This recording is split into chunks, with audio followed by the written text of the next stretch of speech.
Hello दोस्तों, स्वागत है आप सभी का आपके अपने परिवार एग्जामलेट क्लासेज में। आज मैं आपको एवरेज पढ़ाने वाला हूं। जो आरआरबी ग्रुप डी का एग्जाम होना है, जो 17 नवंबर से प्रस्तावित है, उसके लिए मैं आपको आज एवरेज औसत पढ़ाने वाला हूं। औसत के जितने भी क्वेश्चन मैं यहाँ पे सिलेक्ट करके लाया हूँ, सारे क्वेश्चन जो है सिलेक्टेड क्वेश्चन है और एग्जाम ओरिएंटेड क्वेश्चन है। एग्जाम में 100% आने की संभावना है। ठीक है, आपको यहाँ से बहुत कुछ सीखने को मिलेगा।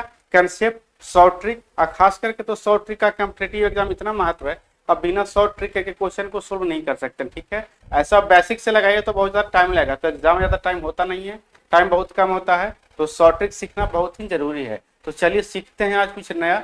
चलिए, पहला सवाल आज का है यहाँ से, 11 के प्रथम 12 गुणांकों का औसत क्या होगा। कहीं कहीं गुणांक रहता है और कहीं कहीं गुणज भी रहता है, तो दोनों का मतलब एक ही है। तो 11 के प्रथम, अच्छा 11 का प्रथम गुणांक क्या होगा, तो 11 गुना 1 कितना हो जाएगा, तो 11 हो जाएगा। ठीक है, उसी तरह से अगर प्रथम गुणांक 11 गुना 1 11 होगा, तो दूसरा क्या हो जाएगा, तो 11 दूनी 22, तीसरा 11 आई 33। अच्छा, कितना कह रहा है, तो 12 गुना कर रहा है, तो अंतिम कौन सा गुणांक हो जाएगा, तो 11 गुने 12, अंतिम हो जाएगा 11 गुने 12, मतलब कितना हो जाएगा, 132 हो जाएगा। ठीक है, यहाँ तक आप समझ गए। देखिए सीरीज में है, समय क्या बढ़ रहा है, 11 11 बढ़ रहा है। अगर समान संख्या बढ़े या घटे तो एवरेज का फॉर्मूला क्या होता है कि first term plus last term by में 2 होता है।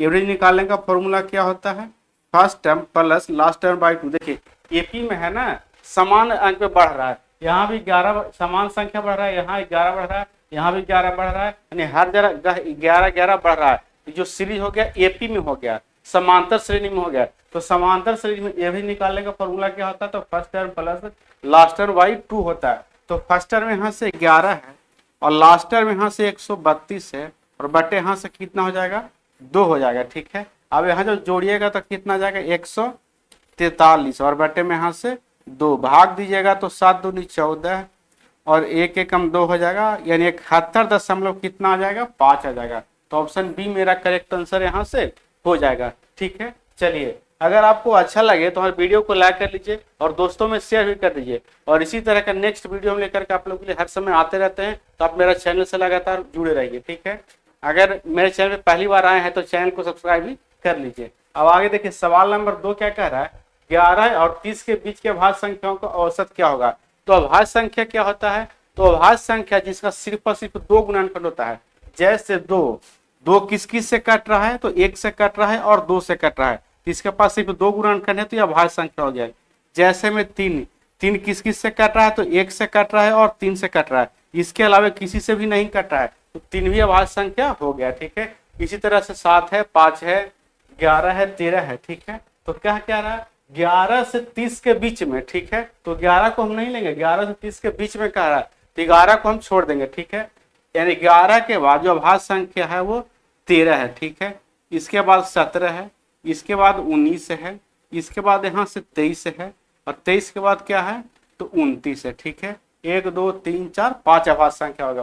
पूछा है इसका औसत, इसका औसत हम मान लेते हैं क्या है, 19 है। ठीक है, हम मान लेते हैं, नहीं तो आप जोड़ करके 5 से भाग दीजिएगा तो भी आंसर आ जाएगा, लेकिन ऐसे थोड़ा फास्ट आएगा। ठीक है, हम मान लेते हैं कि इसका एवरेज क्या है, 19 है। अपने मन से आप कितना भी मान सकते हैं, 20 मानिए, 25 मानिए, 50 मानिए, 10 मानिए, आप कितना भी मान सकते हैं, लेकिन हम मान लेते हैं क्या है, 19 है। ठीक है, अब 19 से 13 जो है 6 कम है, 19 से 17 जो है 2 कम है, 19 से 19 को क्या है, दोनों बराबर है तो 0 होगा। ठीक है, इसको छोड़ देते हैं। 19 से 23 जो है कितना ज्यादा है, तो 4 ज्यादा है। 19 से 29 जो है 10 ज्यादा है, तो टोटल कितना आ गया, यहाँ से 14 आ गया। 14 में से हम -8 होगा तो क्या बचेगा, बचेगा यहाँ से 6। ठीक है, और कितना टर्म है, 1 2 3 4 5 टर्म है, तो इसे 5 से हम भाग दे देंगे। ठीक है, तो यहाँ से कितना जाएगा, तो 1.2 आ जाएगा, 5 नहीं, 1.2 आ जाएगा।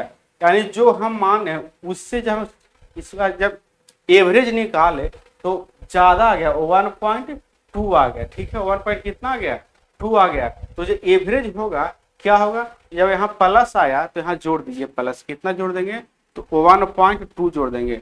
ठीक है, तो यहाँ से 1.2 जुड़ जाएगा, तो क्या आ जाएगा, 2 0 यहाँ से हो जाएगा 2 यानी 20.2। तो ऑप्शन बी मेरा करेक्ट आंसर यहाँ से हो जाएगा। ठीक है, हम एवरेज 19 माने थे, तो यहाँ से क्या आ गया प्लस 1.2। जब प्लस आएगा तो यहाँ प्लस करेंगे, जब माइनस आएगा तो यहाँ माइनस करेंगे। ठीक है, चलिए अब आगे देखते हैं। आगे सवाल नंबर हम 3 को सोल्व करते हैं। 3 का स्क्वायर, 4 का स्क्वायर, 5 का स्क्वायर, 6 का स्क्वायर और 7 का स्क्वायर का औसत क्या होगा? तो 3 का स्क्वायर 9 होता है, 4 का स्क्वायर 16 होता है, ठीक है, और 5 का स्क्वायर 25 होता है, ठीक है, 6 का स्क्वायर 36 होता है और 7 का स्क्वायर यहाँ से 49 होता है। देखिए यहाँ भी आप मान सकते हैं, मान लिया कि एवरेज क्या है 25 है। ठीक है, लेकिन यहाँ जोड़ना आसान है। यहाँ देखिए 25 बना है, 25 यहाँ 50, 50 36 86, 86 और यहाँ से 40 ले लीजिए तो हो जाएगा कितना 126, 126 और हो जाएगा 135। ठीक है, कितना आ गया 135 और टोटल संख्या कितना है? तो 1 2 3 4 5, तो 5 से यहाँ भाग दे देंगे, यहाँ से हो जाएगा 5 दूनी 10 हो जाएगा। ठीक है, और यहाँ से हो जाएगा 7 5 35, तो एवरेज आ गया 27। तो ऑप्शन क्या हो जाएगा? बी मेरा करेक्ट आंसर यहाँ से हो जाएगा। आप मान करके ही बना सकते हो, उसे भी बन जाएगा। चलिए अब सवाल नंबर 4 को देखते हैं। सवाल नंबर 4 क्या कह रहा है? प्रथम 35 प्राकृतिक संख्याओं का औसत कितना होगा? तो प्राकृतिक संख्या किसको कहते हैं? तो जो गिनती की जितने भी संख्याएं हैं उसे प्राकृतिक संख्या कहते हैं। नेचुरल नंबर, इसको इंग्लिश में बोलते हैं नेचुरल नंबर, यानी गिनती की यानी काउंटिंग की जितनी भी संख्याएं हैं सभी को हम प्राकृतिक संख्या बोलते हैं। तो गिनती कहाँ से शुरू करते हैं? तो गिनती हम 1 से शुरू करते हैं। कहाँ से करते हैं? 1 से शुरू करते हैं। तो सबसे पहली प्राकृतिक संख्या क्या हो जाएगी? 1, उसके बाद 2, उसके बाद 3, उसके बाद 4 और इसी तरह से कहाँ तक चला जाएगा? तो 35 तक चला जाएगा। ठीक है, पूछा क्या है? तो एवरेज, ठीक है, औसत पूछा है। देखिए सब जगह गैप सेम है, 2 और 1 में 1 का गैप है, 4 और 3 में 1 का गैप है, यहाँ 5 और 4 में 1 का गैप होगा। उसी तरह से यहाँ 35 और 34 में भी 1 का गैप होगा। जब गैप हर जगह समान है, डिफरेंस समान है, जब कॉमन डिफरेंस समान आ गया, जो सीरीज है एपी में हो गया। और एपी में एवरेज निकालने का फॉर्मूला क्या होता है? तो एवरेज निकालने का फॉर्मूला भी आपको हम बताए, यहाँ से first term plus last term by यहाँ से 2। बहुत ही इंपॉर्टेंट फॉर्मूला है, इसको ध्यान से याद में रखना है। जब सीरीज समान संख्या में आगे बढ़ रहा मतलब एपी में हो, तो जो एवरेज निकालने का फॉर्मूला होता है first term plus last term by यहाँ से 2 होता है। इससे बहुत क्वेश्चन आता है। अब यहाँ से देखिए फर्स्ट टर्म कितना है? तो 1 है, और लास्ट टर्म कितना है? 35 है, बाई यहाँ से 2, तो 35 से 36 2 से भाग दीजिएगा तो कितना आ जाएगा? 18। तो ऑप्शन किस में है? तो ऑप्शन डी में है। ठीक है, अब सवाल नंबर हम 5 की ओर बढ़ते हैं। प्रथम 7 अभाज्य संख्याओं का माध्य क्या होगा? माध्य का मतलब औसत ही होता है। ठीक है, माध्य का मतलब क्या होता है? औसत होता है। अब यहाँ से देखिए प्रथम 7 अभाज्य संख्या है। अब सबसे पहले समझना है कि पहली अभाज्य संख्या क्या होती है, मतलब सबसे छोटी अभाज्य संख्या क्या होती है? तो सबसे छोटी अभाज्य संख्या जो है 2 होती है। ठीक है, एक अभाज्य संख्या नहीं है, एक जो है विषम संख्या है, यानी सबसे छोटी अभाज्य संख्या क्या है? तो 2 है। अभाज्य सिर्फ पर सिर्फ एक ही फैक्टर है, जो कौन है? तो एक ही है। ठीक है, लेकिन 2 के पास एक भी है और 2 है, इसीलिए सबसे छोटी अभाज्य संख्या कौन हो जाएगी? तो 2 हो जाएगी, और जो 1 है वो सबसे छोटी विषम संख्या है। ठीक है, चलिए तो पूछ रहा प्रथम 7 अभाज्य संख्या, तो सबसे छोटी अभाज्य संख्या 2, उसके बाद 3, उसके बाद 5, उसके बाद 7, ठीक है, उसके बाद यहाँ से हो जाएगा 11, उसके बाद 13 और उसके बाद हो जाएगा यहाँ से 17। 1 2 3 4 5 6 7। अच्छा, इसका औसत पूछा है, माध्य पूछा है, तो सबको जोड़ लीजिए, इजी है। यहाँ से 5 5 10 10 7 17, 17 11 18, 18 और 10 28 3 31, 31 और 10 41 और 7 यहाँ से हो जाएगा कितना? 48, और 48 टोटल संख्या कितना है? 7 है। तो 48 बटे, अच्छा कहीं गया तो क्या हो गया? 58/7, यहाँ से 5 5 10 17, 17 यहाँ से हो जाएगा 28, 28 10 38 41 51 58 आएगा। ठीक है, माफ कीजिएगा, यहाँ से जोड़िएगा तो कितना आएगा? 58, और टोटल संख्या 7 है, तो 7 से भाग देंगे, इतना ही आंसर दे रहा है, इसको डिवाइड करके आंसर नहीं दे रहा है। ठीक है, तो प्रथम 7 अभाज्य संख्याओं का औसत क्या होगा? तो 58/7 होगा। चलिए सवाल नंबर 6 की ओर बढ़ते हैं। यदि 5 क्रमागत सम संख्याओं का औसत 110 है, तो इन 5 संख्याओं का आरोही क्रम व्यवस्थित करने पर मध्य स्थान पर इतनी संख्या ज्ञात कीजिए। ठीक, अब जब भी एवरेज निकालिएगा, ठीक है, तो एवरेज जो आता है मध्य बिंदु होता है। ठीक है, मध्य संख्या होता है। जैसे यहाँ 13 संख्या है, तो जो एवरेज यहाँ से 10 दिया है, ये जो 10 होगा मध्य में होगा, मतलब मिडिल में होगा। जब यहाँ टोटल अच्छा 5 संख्या है, ठीक है, तो 5 संख्या है, ठीक है। जब यहाँ 5 संख्या है और एवरेज 10 है तो एक संख्या तो 10 हो गया, ठीक है। 2 संख्या इससे पहले होगा और 2 संख्या इसके बाद होगा, यानी जो भी एवरेज होता है वो मिडिल टर्म होता है। तो पूछ रहा कि आरोही क्रम में व्यवस्थित करने पर मध्य स्थान पर स्थित संख्या ज्ञात कीजिए। तो आप आरोही क्रम में सजाइए या अवरोही क्रम में सजाइए, जो मिडिल टर्म है वो मिडिल टर्म ही रहेगा, ठीक है। तो इसका आंसर कौन हो जाएगा, तो ऑप्शन डी हो जाएगा, ठीक है। ये सोचने वाला सवाल था, सोल्व करने वाला सवाल नहीं था, ठीक है, कॉमन सेंस का क्वेश्चन था। चलिए अब सवाल नंबर हम 7 पे बढ़ते हैं। 7 क्या कह रहा है, एक वर्ष में कृष्णा का कुल व्यय 4,20,000 रुपया है। यदि उसका प्रति माह वेतन 45,000 है तो प्रति माह उसकी औसत बचत ज्ञात कीजिए। अच्छा व्यय क्या है, तो एक्सपेंडिचर उसका जो है एक साल में 4 लाख कितना है, तो 20,000 है, ठीक है, 4,20,000 है। तो एक महीना में क्या होगा, तो 12 से भाग दे देंगे, तो यहाँ से 12 36 हो जाएगा, ठीक है, 12 36 हो जाएगा और यहाँ बचेगा 0, तो 6 60 होगा, तो यहाँ से हो जाएगा 5, यानी एक मंथ में वह जो खर्च करता है 35,000 खर्च करता है। अच्छा उसका एक मंथ का इनकम कितना है, तो 45,000 है। एक मंथ का इनकम कितना है, तो यहाँ से 45,000 है, ठीक है, 45,000 इनकम है। अब जब 45,000 इनकम है और 35,000 हर मंथ वो खर्च कर रहा है तो उसका सेविंग क्या हो रहा है, तो इनकम में से एक्सपेंडिचर यानी खर्च को घटा लेंगे तो जो बचेगा वही मेरा हो जाएगा यहाँ से सेविंग। तो कितना आ जाएगा, 45,000 से 35,000 घटाइएगा तो 10,000, उसका क्या हो जाएगा, सेविंग हो जाएगा। तो ऑप्शन बी इसका करेक्ट आंसर यहाँ से हो जाएगा, ठीक है। और सवाल नंबर हम 8 पे बढ़ते हैं। 17 मानों का औसत 40 है। यदि प्रत्येक मान को 20 से गुना किया जाए तो परिवर्तित औसत क्या होगा। यहाँ से कुछ कंसेप्ट है, इसको आप ध्यान में रखिएगा, ठीक है। कभी पूछेगा कि प्रत्येक में कुछ जोड़ दिया जाए, ठीक है, कभी कहेगा कि प्रत्येक में से कुछ घटा लिया जाए, कभी कहेगा प्रत्येक में किसी से गुना कर लिया जाए, कभी कहेगा प्रत्येक में किसी से भाग दे दिया जाए, ठीक है। 4 तरह के यहाँ क्वेश्चन सवाल पूछता है। यहाँ कह रहा है कि 70 मानों का औसत 40 है। अगर मान लिया जाए, ठीक है, मान लिया जाए कि एवरेज क्या है 40 है, ठीक है, हर जगह क्या है 40 है, 4 हो जाएगा, लिख लिए। आपको हम समझा रहे हैं, समझिएगा क्वेश्चन। तो ये जो है 1 सेकंड का देखते ही आंसर करने का सवाल है, ठीक है। अब इसको पहले थोड़ा सा समझ लीजिए। अगर 70 मानों का औसत 40 है, उसमें कह रहा है कि प्रत्येक में यहाँ गुना कह रहा है ना, पहले मान लेते हैं प्रत्येक में मान में 20 जोड़ दिया जाए, ठीक है, क्या जोड़ा जाए, तो 20 जोड़ा जाए, ठीक है। कलर चेंज कर लेते हैं। प्रत्येक मान में कहे कि 20 जोड़ दिया जाए, ठीक है। जब प्रत्येक मान में कहे कि 20 जोड़ दिया जाए तो जो फाइनल एवरेज निकल कर आएगा उससे ही 20 जुड़ जाएगा, तो उसका फाइनल एवरेज क्या होगा, तो 20 से यहाँ जुड़ जाएगा तो हो जाएगा यहाँ से 60। उसके बाद कहेगा कि प्रत्येक मान में 20 घटा लिया जाए, प्रत्येक मान में से 20 घटा लिया जाए तो जो फाइनल एवरेज होगा वही 20 उसमें से क्या हो जाएगा, घट जाएगा, तो यहाँ से हो जाएगा 20। अगर कहे कि प्रत्येक मान में 20 से गुना किया जाए, प्रत्येक मान में 20 से गुना किया जाए तो फाइनल एवरेज जो होगा, जो पहले वाले एवरेज उसमें 20 से क्या हो जाएगा, गुना हो जाएगा, तो यहाँ हो जाएगा 800, ठीक है। अगर कहे कि प्रत्येक मान में 20 से भाग दिया जाए तो फाइनल एवरेज के लिए पहले वाले एवरेज में 20 से क्या हो जाएगा, भाग हो जाएगा, तो यहाँ से आ जाएगा 2। यहाँ क्या कह रहा है, यानी जो कहेगा एवरेज में भी वही क्रिया समान होगा, ठीक है। जोड़ने कहेगा तो एवरेज में जोड़ देंगे भी, घटाने कहेगा तो एवरेज में घटा देंगे, गुना करने कहेगा तो एवरेज में गुना कर देंगे, भाग करने कहेगा तो एवरेज में भाग कर देंगे। यहाँ कह रहा है प्रत्येक मान में 20 से गुना किया जाए तो परिवर्तित औसत क्या होगा, तो औसत में 20 से गुना कर लीजिए, तो 40 से 20 से गुना कीजिएगा तो कितना जाएगा, यहाँ से 800। नया एवरेज क्या होगा, तो 800 होगा, ठीक है। देखते ही इस तरह का सवाल सोल्व करना होता है, केवल आंसर टिक करना होता है, इससे इसका फास्ट मेथड नहीं हो सकता है। तो चलिए अब सवाल नंबर हम 9 को देखते हैं। 9 क्या कह रहा है, 7 संख्याओं को औसत 53 दिया गया है। बाद में यह पाया गया कि एक संख्या को गलती से 58 के स्थान पर 16 पढ़ लिया गया है। दी गई 7 संख्याओं का सही औसत क्या होगा। टोटल संख्या 7 है, इसका औसत यहाँ से दिया है कितना, 53 दिया है, ठीक है, औसत 53 दिया है।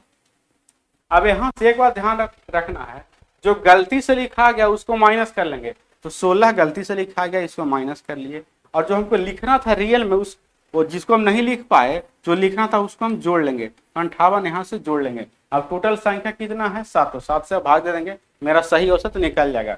यहाँ 7 से गुना कीजिएगा तो क्या आ जाएगा, यहाँ से 7 21, 7 5 35 2 37। और यहाँ से क्या बनेगा, जब 18 घटेगा तो 40, यानी प्लस यहाँ से क्या बन जाएगा 42 बन जाएगा। टोटल संख्या 7 है तो 7 से भाग दे देंगे। यहाँ जब भाग दीजिएगा तो क्या बनेगा, यहाँ भाग दीजिएगा तो 7 पचे 35 बन जाएगा, 2 बचेगा तो 27 21, यहाँ 53 बार में कटेगा और यहाँ 7 6 42 6 बार में, तो एवरेज क्या हो जाएगा 53 प्लस 6 यहाँ से हो जाएगा 59। तो ऑप्शन जो है सी मेरा करेक्ट आंसर यहाँ से हो जाएगा। तो ठीक है, आपको हर बार ट्रिक की तरफ नहीं भागना है, आपको कैलकुलेशन में थोड़ा दिमाग लगाना है कि कैसे हम जल्दी काटे। यहाँ इसको एक बार जोड़ करके हम काट सकते थे, ठीक है, लेकिन हम इसको क्या किए, तो यही काट दिए। ऐसे काटिए या जोड़ करके काटिए, दोनों में आंसर सेम ही आना है, तो सही काट रहे हैं। ऐसे काटना थोड़ा इजी है, वैसे हम जोड़ते उसके बाद काटते तो हमको 2 स्टेप करना पड़ता। ठीक है, चलिए अब सवाल नंबर 10 की ओर बढ़ते हैं। यदि 2 संख्याओं का औसत 26 है और उनमें से एक संख्या 12 है तो दूसरी संख्या क्या होगा। सबसे इजी सवाल है आज का। औसत अगर 26 है 2 संख्याओं का, तो 2 संख्याओं का योग कितना हो जाएगा, तो 26 दूनी 52। इसमें से एक संख्या 12 है तो 12 माइनस कर लेंगे तो दूसरी संख्या क्या आ जाएगी, तो 40 आ जाएगी। तो ऑप्शन डी इसका करेक्ट आंसर यहाँ से हो जाएगा। ठीक है, चलिए नेक्स्ट सवाल। एक कक्षा के 30 विद्यार्थियों ने एक परीक्षा में भाग लिया, 12 विद्यार्थियों के प्राप्तांक का औसत 80 है, यानी 12 विद्यार्थियों का जो औसत है क्या है 80 है। ठीक है, और शेष विद्यार्थियों के प्राप्तांक का औसत 75 है। 12 यहाँ है तो यहाँ बच गया 18, टोटल 30 विद्यार्थी है तो इसका औसत क्या है 75 है। तो कक्षा के प्राप्तांकों का औसत क्या होगा। ठीक है, अगर टोटल कक्षा का प्राप्तांक का औसत क्या होगा, हम मान लेते हैं कि औसत क्या है, तो औसत मान लेते हैं क्या है 80 है। ठीक है, अपने मन से मान लिए क्या है 80 है। अब यहाँ जब 80 है माने हैं और यहाँ भी 80 है तो यहाँ तो कोई फर्क पड़ेगा नहीं, यहाँ मामला ठीक है। अब यहाँ देखिए 80 से कितना कम है, तो 5 कम है, तो 5 कम है और टोटल आंकड़ा कितना यहाँ है, तो 18 कम है, तो 18 25 माइनस हो जाएगा 90। और टोटल संख्या कितना है, तो 30 है। 12 प्लस 18 कितना विद्यार्थी है, 30 विद्यार्थी है, तो 30 से इसमें भाग दे देंगे तो कितना आ जाएगा -3 आ जाएगा। यानी जब यहाँ -3 आया जो हम माने उसमें से -3 कर लेंगे। ठीक है, तो यहाँ कितना जाएगा 77, यानी करेक्ट औसत जो हो जाएगा क्या हो जाएगा पूरी कक्षा का, तो 77 हो जाएगा। ठीक है, चलिए अब नेक्स्ट सवाल की ओर बढ़ते हैं, सवाल नंबर 12 की ओर। एक बल्लेबाज पिछली 5 पारियों में निम्नलिखित रन बनाता है, यदि औसत स्कोर 43 है तो चौथी यानी फोर्थ पारी में उसका स्कोर ज्ञात कीजिए। ठीक है, यहाँ से पहली पारी में 92 रन है, दूसरी पारी में 53 रन है, तीसरी पारी में 35 रन है और फोर्थ पारी में नहीं मालूम है कितना रन, तो एक समान लिया है। फिफ्थ पारी में 27 रन है। ठीक है, तो सभी का औसत कितना दिया है, तो सभी का औसत यहाँ से दिया है 43 दिया है। ठीक है, अब एक बात यहाँ से ध्यान दीजिए, 43 से कितना ज्यादा है, तो 43, अगर 50 होता तो 42 ज्यादा, तो 7 यानी कितना है, तो 49 ज्यादा है। 43 से 49 ज्यादा है, 43 से ही 10 ज्यादा है। अच्छा 43 से ही कितना कम है, तो 3 यानी 8 कम है। ठीक है, ये 8 कम है तो यहाँ -8 हो जाएगा। ठीक है, ये कुछ नहीं है, छोड़ दीजिए।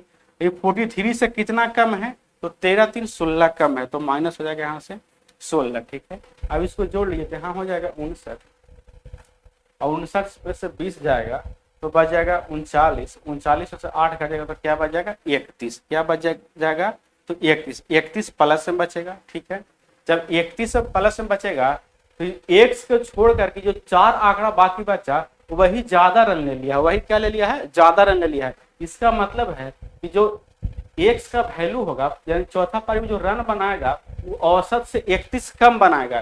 क्यों बनाएगा, ध्यान से समझिएगा, यहाँ थोड़ा सा ट्विस्ट यहाँ समझना पड़ता है कि जब 4 पारी का ही हम निकाले तो 31 रन ज्यादा आ गया और औसत है 43। इसका मतलब है कि एक्स का जो वैल्यू होगा 43 से 31 क्या होगा, तो कम होगा।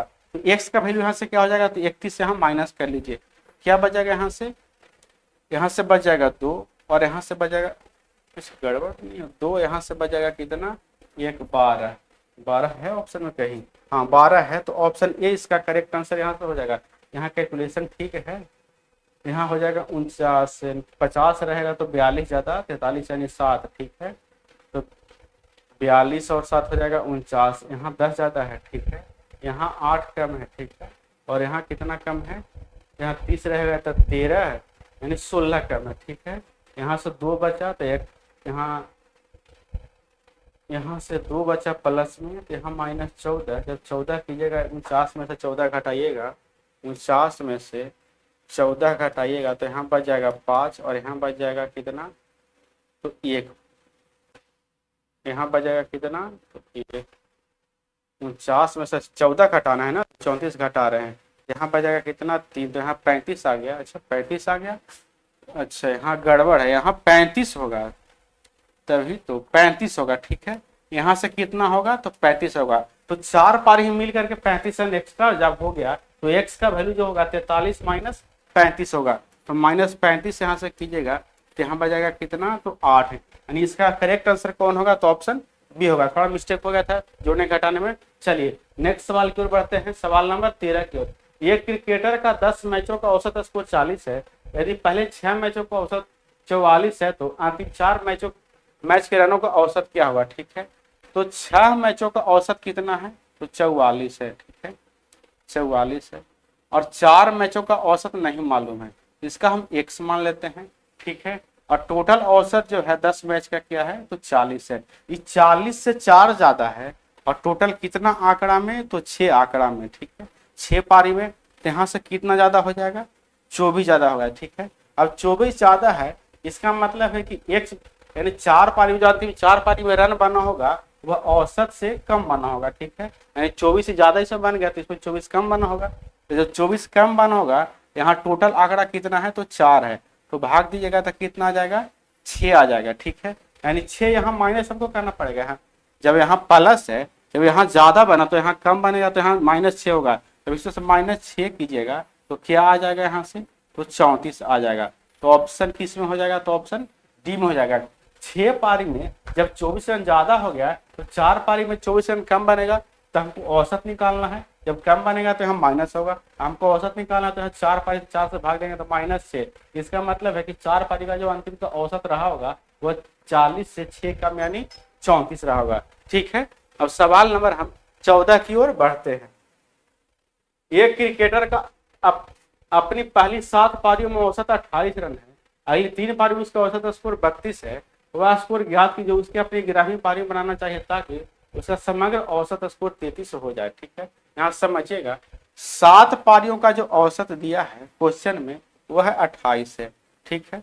उसके बाद क्या कह रहा है, अगली 3 पारियों का औसत 32 है, अगली 3 पारियों का औसत क्या है, तो यहाँ से 32 है, ठीक है। वह स्कोर ज्ञात कीजिए जो उसे अपने 11वीं पारी में, तो यहाँ 7 3 10 पारी, तो 1 पारी यहाँ बचा होगा, इसमें मान लीजिए क्या बनाया होगा, x बनाया होगा, ठीक है। वह अब x लिखिए या ना लिखिए उससे कोई फर्क नहीं पड़ता है, आप नहीं भी लिख सकते हैं, कोई दिक्कत नहीं, ठीक है, इसको खाली छोड़ दीजिए। जो उसे अपनी 11वीं पारी में बनाना चाहिए ताकि उसका समग्र औसत स्कोर 33 हो जाए, टोटल उसका स्कोर कितना दिया है फाइनल, तो 33 दिया है।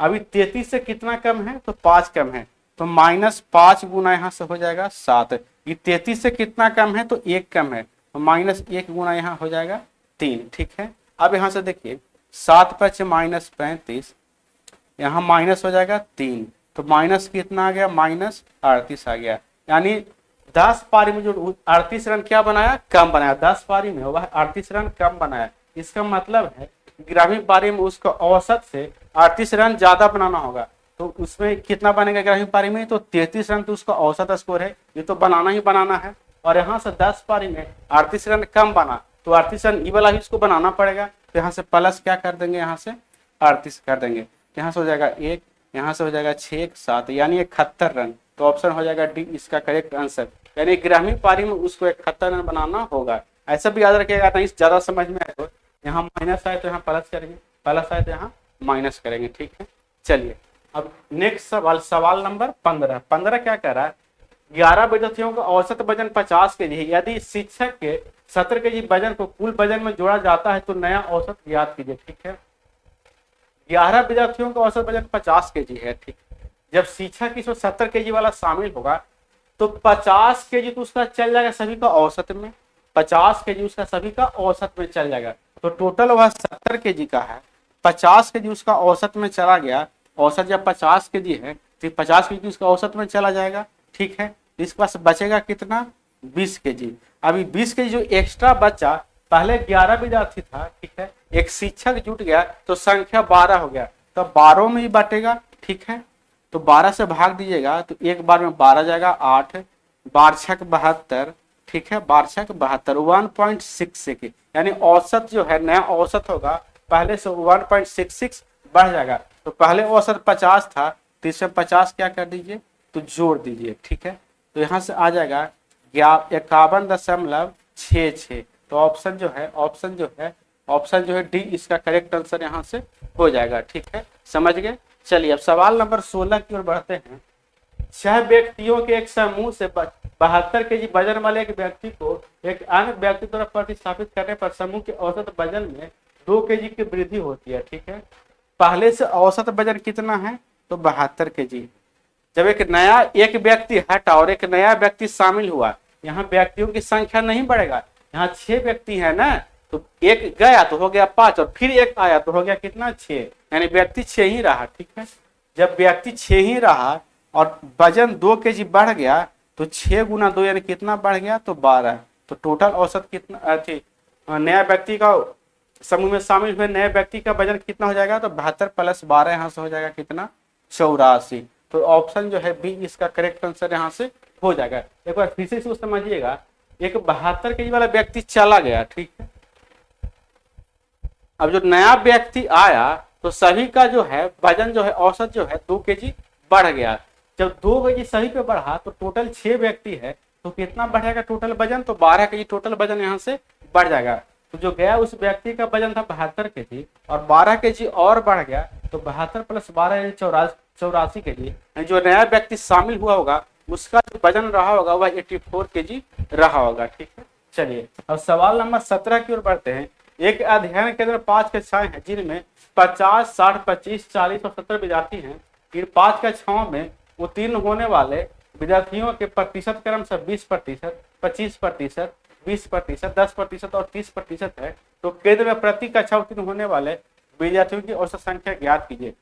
5 कक्षा है, पहला में कितना है, तो 50 विद्यार्थी है, दूसरा में 60 है, तीसरा में 25 है, ठीक है, चौथा में 40 है और उसके बाद 70 विद्यार्थी है। ठीक है, उसके बाद 70 विद्यार्थी है। ठीक है, इसमें पास हुआ 20%, इसमें पास हुआ 25%,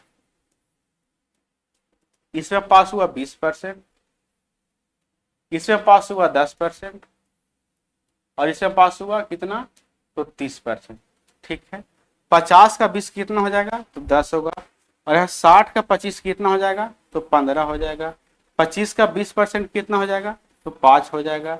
40 का 10% कितना हो जाएगा, तो 4 हो जाएगा और 70 का 30% कितना हो जाएगा, तो 21 हो जाएगा। ठीक है, कह रहा है कि सभी पूरी कक्षा का औसत यानी उतना कितना विद्यार्थी पास हुआ उसका औसत क्या है। ठीक है, अब यहाँ से देखिए, यहाँ 10 विद्यार्थी पास हुआ, यहाँ 15 विद्यार्थी, यहाँ 5 विद्यार्थी, यहाँ 4, यहाँ 21, तो सबको जोड़ लीजिए। जोड़ना आसान है, अगर जोड़ना थोड़ा डिफिकल्ट होता तो हम किसी एक संख्या को यहाँ से एवरेज मान लेते, उसके बाद हम सोल्व करते। ठीक है, तो यहाँ हो जाएगा 20, 20 और 10 30, 30 और 4 34, 34 और 20 हो जाएगा 54, एक हो जाएगा कितना यहाँ से 55 और टोटल कितना कक्षा है, तो टोटल कक्षा यहाँ से 5 है, तो 5 से भाग दीजिएगा तो कितना आ जाएगा यहाँ से 11। मेरा करेक्ट आंसर यहाँ से आ जाएगा ऑप्शन सी हो जाएगा।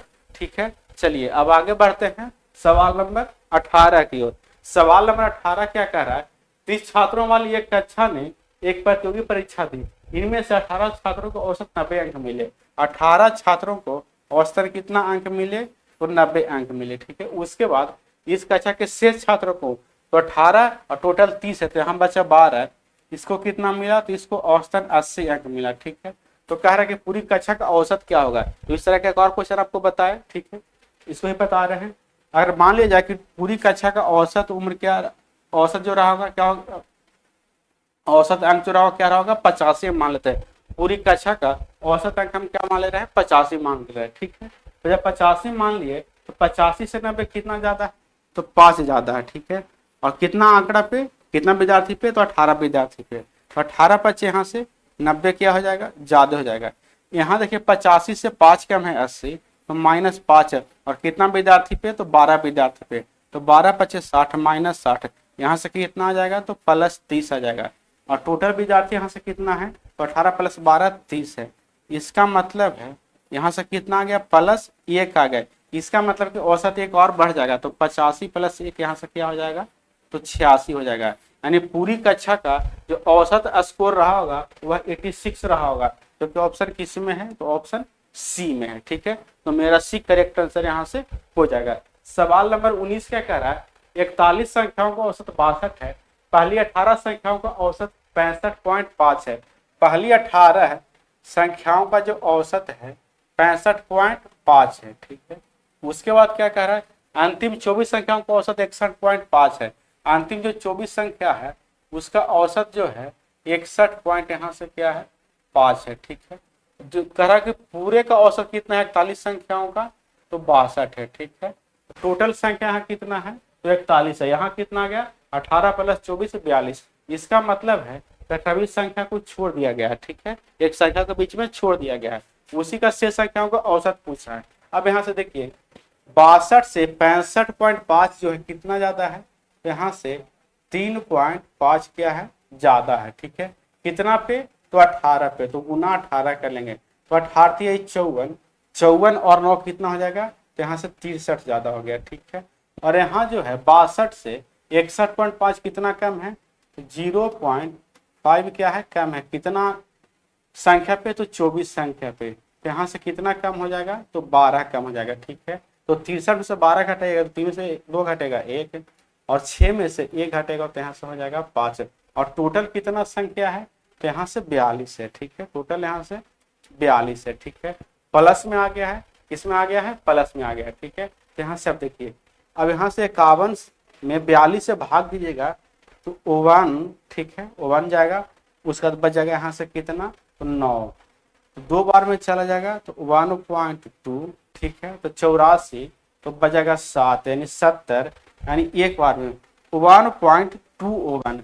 जो 1.201 क्या है, तो जो एवरेज यहाँ जो औसत है उससे ज्यादा है। ये औसत हम माने नहीं है, अगर मानते तो इसमें ऐड होता है। ये औसत तो पहले से दिया हुआ है फिक्स है, तो ये औसत दिया है उससे इधर कितना ज्यादा लेकर रखा है औसत, तो 1.21, यानी एक्चुअल जो औसत रहा होगा, एक संख्या छूट गया उसका कितना हो जाएगा, तो 62 में से 1.21 को हम माइनस कर लेंगे, तो यहाँ बचेगा कितना, यहाँ 9, यहाँ बचेगा 9, यहाँ बच जाएगा 7, और यहाँ बचेगा क्या, तो यहाँ बच जाएगा 0, और यहाँ बच जाएगा कितना, तो यहाँ बच जाएगा यहाँ से 6, यानी 60.79।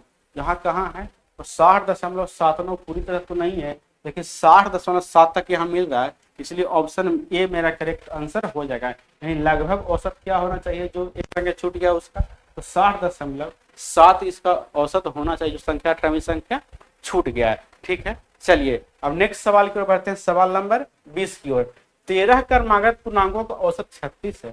13 क्रमागत पूर्णांकों का औसत 36 है। यदि इन 13 पूर्णांकों में सबसे छोटे पूर्णांक के 2 गुणक को इन 13 पूर्णांकों में सबसे बड़े पूर्णांकों में जोड़ दिया जाए तो प्राप्त योगफल कितना होगा, ठीक है। यहाँ से इसका 2 ट्रिक आपको हम बताने वाले हैं, ठीक है। इसका 2 ट्रिक बताएंगे, और दोनों ही बहुत ही खतरनाक ट्रिक है, जो है सेकंड में सोल्व करने वाला ट्रिक है इस सवाल को, ठीक है। पहला ट्रिक फर्स्ट मेथड बताते हैं, फर्स्ट मेथड, ठीक है।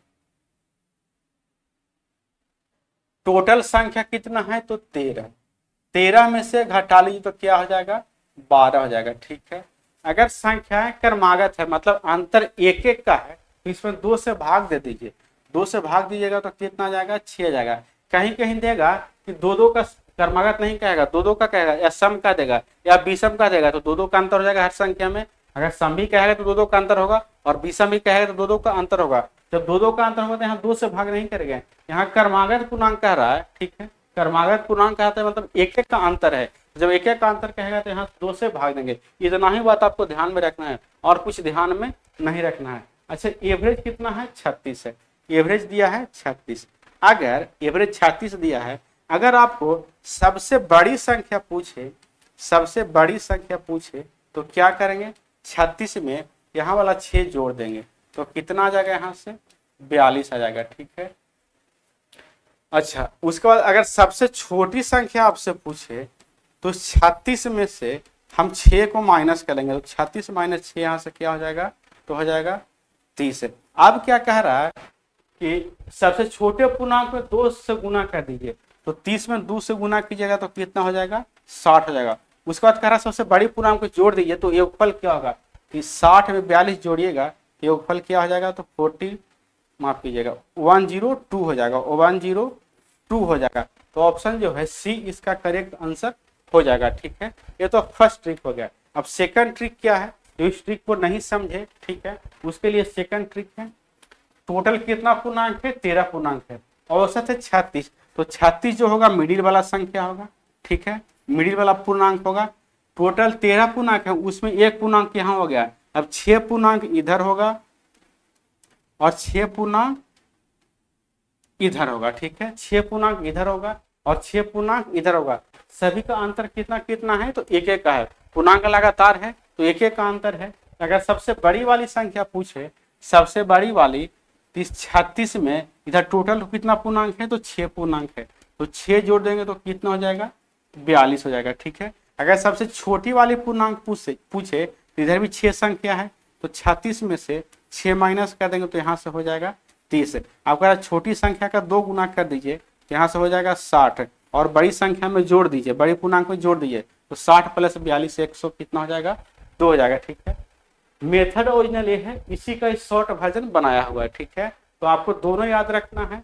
अगर यहीं पे 2 का अंतर होता हर पूर्णांक में, तो यहाँ 6 गुना 2 करके जोड़ते, यहाँ 6 गुना 2 करके माइनस करते। ठीक है, अगर कहता कि सम संख्या है तो 2 का अंतर होता, तो यहाँ 6 गुना 2 यानी 12 माइनस होता, यहाँ 6 गुना 2 यानी 12 प्लस होता है। सम या विषम का 2 का अंतर होता तो 2 से गुना करते, एक एक का अंतर है, इसलिए यहाँ 6 में गुना, अगर 1 से करेंगे तो कोई अंतर पड़ेगा ना, तो नहीं गुना किया। ठीक है, इसलिए यहाँ 2 से भाग करके हम क्या ले आए, 6 ले आए। ठीक है, तो आज का सेशन आपको कैसा लगा? अगर आज का सेशन आपको अच्छा लगा हो, कुछ मजा आया हो, कुछ सीखने में आपको कुछ सीखने को मिला हो, तो हमारे वीडियो को लाइक कर लीजिए और दोस्तों में शेयर कर दीजिए, ताकि उनको भी कुछ फ्री कंटेंट, बढ़िया कंटेंट मिले और उनको भी कुछ फायदा हो। ठीक है, तो इसी तरह का बढ़िया जो नेक्स्ट वीडियो है, नेक्स्ट जो बढ़िया बढ़िया कंटेंट है, नेक्स्ट वीडियो हम आप लोग के लिए लेकर के आएंगे। तब तक के लिए दीजिए अलविदा, तब तक के लिए धन्यवाद।